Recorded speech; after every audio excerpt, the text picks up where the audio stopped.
अगर हम Italy seasonal work वीजे पे आते हैं तो हम वहां से कनाडा की इमिग्रेशन के लिए अप्लाई कर सकते हैं या नहीं कर सकते? बिल्कुल भाई, अगर हम इटली आते हैं तो आपने अपने ध्यान में पहली बात तो ये रखनी है कि आप इटली में लीगल हैं, तो लीगल रहते हुए कनाडा की इमिग्रेशन का जो प्रोसीजर है वो आप अडॉप्ट कर सकते हैं, उसको फॉलो कर सकते हैं।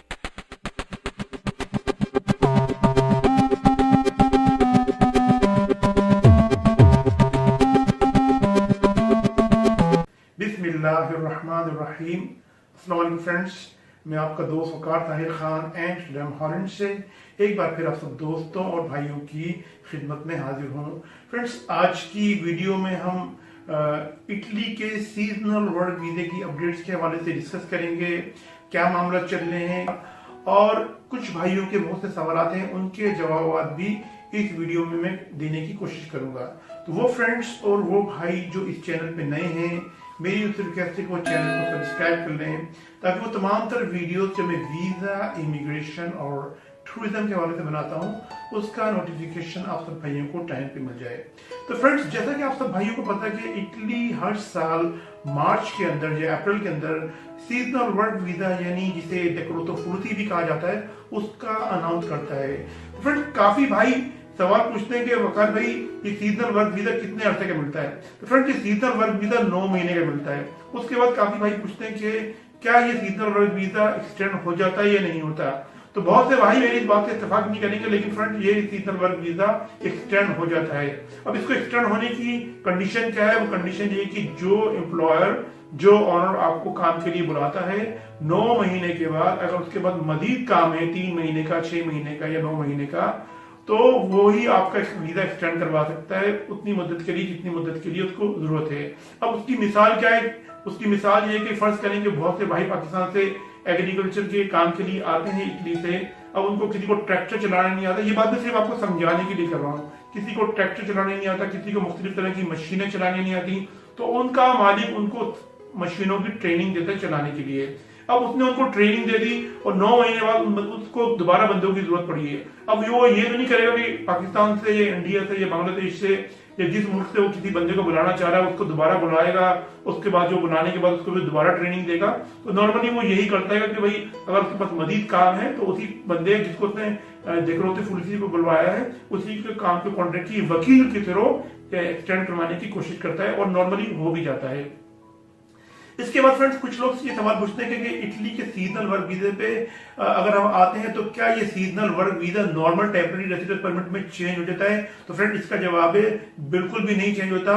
हाँ, पॉसिबिलिटी है अगर इटली में आप आते हैं, लेकिन अगर सीजनल वर्क वीजे के बिहाफ पर आए हैं लेकिन आप हाईली क्वालिफाइड हैं, अगर आपको कोई आईटी स्पेशलिस्ट हैं, कोई डॉक्टर हैं, कोई इंजीनियर हैं या कोई फार्मिस्ट है आप, और आपको कोई मेडिसिन कंपनी, कोई इंजीनियरिंग कंपनी या कोई सॉफ्टवेयर कंपनी अगर आपको जॉब का कॉन्ट्रैक्ट दे देती है, तो उस सूरत में भी आपका ये जो सीजनल वर्क वीजा है नॉर्मली रेसिडेंस परमिट में चेंज हो जाता है।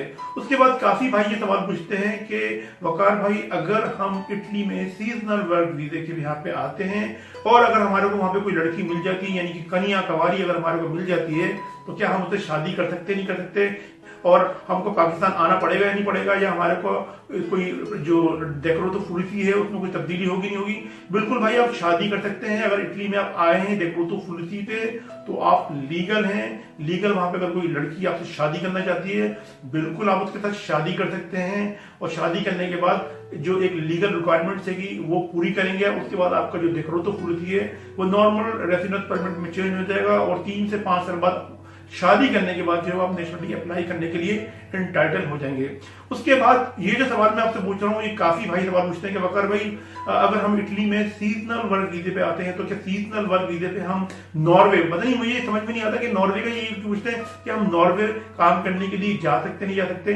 तो फ्रेंड, उसका जवाब ये है कि बिल्कुल भी आप इस सीजनल वर्क वीजे पे नॉर्वे या शेंगन स्टेट या यूरोपियन यूनियन के किसी मुल्क में काम करने के लिए नहीं जा सकते। आप घूमने फिरने के लिए तो शेंगन स्टेट्स की मैं बात कर रहा हूँ, शेंगन स्टेट्स की ममालिक में जा सकते हैं, उस जोन में आप जा सकते हैं सिर्फ घूमने फिरने के लिए, तो बाकी कोई एक्टिविटी नहीं कर सकते। अब कुछ भाई सवाल पूछते हैं भाई, आप हॉलैंड में रहते हैं, आप हमारे को ये बताएं, अगर हम इटली के सीजनल वर्क वीजे पे आते हैं, अगर हमारे को हॉलैंड में कोई कंपनी जॉब ऑफर करती है और अगर हमारे को वहां पे जॉब मिल जाए तो हमें पाकिस्तान वीजा लेने के लिए जाना पड़ेगा या नहीं? तो फ्रेंड, ये एक अच्छा सवाल है, इसका जवाब मैं आपको थोड़ी डिटेल से देता हूँ। देखिए, अगर हॉलैंड में आप आते हैं तो कोई एग्रीकल्चर की फील्ड में या कोई किसी क्लीनिंग की फील्ड में तो आपको जॉब मिलेगी, तो आपका रेसिडेंस परमिट चेंज नहीं होगा।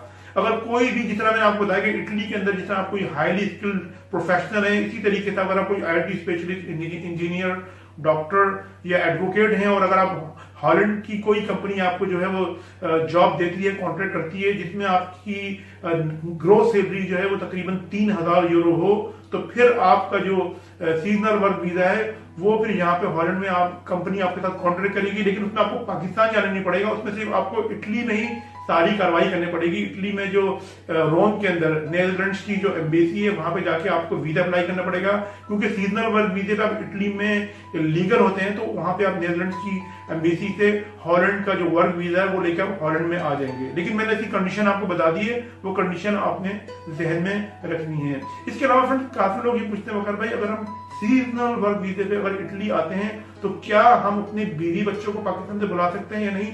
तो फ्रेंड, उसका जवाब है कि बिल्कुल भी नहीं बुला सकते। इसके साथ साथ कुछ फ्रेंड्स ये सवाल भी पूछते हैं कि वकार भाई, अगर हम इटली में सीजनल वर्क वीजे पे आते हैं और वो सीजनल वर्क वीजा बढ़ जाता है 9 महीने का, साल का, या हम 2-3 साल वहां रह लेते हैं, तो 2-3 साल रहने के बाद क्या हम वहां पे जो है ये नॉर्मल रेसिडेंस परमिट में चेंज होगा या नहीं होगा?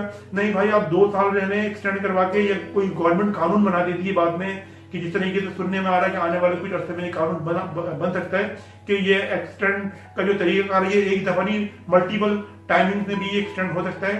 तो ये एक्सटेंड हो भी जाएगा 2 साल, 4 साल, 5 साल, उसके बावजूद भी आपका जो डेक्रोतो फुलूसी है, ये सीजनल वर्क वीजा है, ये नॉर्मल रेसिडेंस परमिट में या टेम्पररी रेसिडेंस परमिट में चेंज नहीं होगा।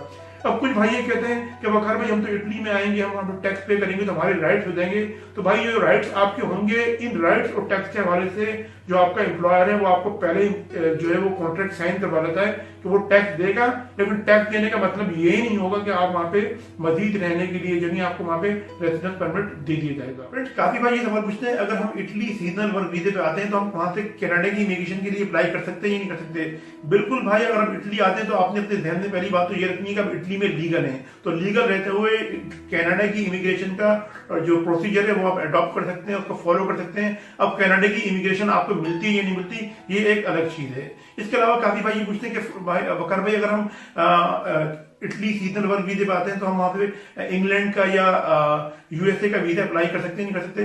बिल्कुल अप्लाई कर सकते हैं। जो इंग्लैंड की एम्बेसी की या USA की एम्बेसी की जो रिक्वायरमेंट है, अगर आप उसको फुलफिल करते हैं तो आप वीजा अप्लाई भी कर सकते हैं। और अगर रिक्वायरमेंट फुलफिल होती है और वीजा ऑफिसर अगर आपसे सेटिस्फाई होता है तो वो वीजा आपको दे भी सकता है, और ऐसा काफी लोगों के साथ हुआ है। तो फ्रेंड्स, ये है इटली के सीजनल वर्क वीजे की कुछ इंपॉर्टेंट अपडेट्स।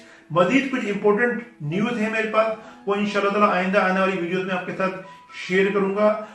वीडियो अगर आपको पसंद आई तो उसको लाइक करें। अपना बहुत बहुत ख्याल रखें फ्रेंड्स। मेरे चैनल का भी मिलता हूं आपसे अपनी नेक्स्ट वीडियो में। अस्सलाम वालेकुम, अल्लाह हाफिज।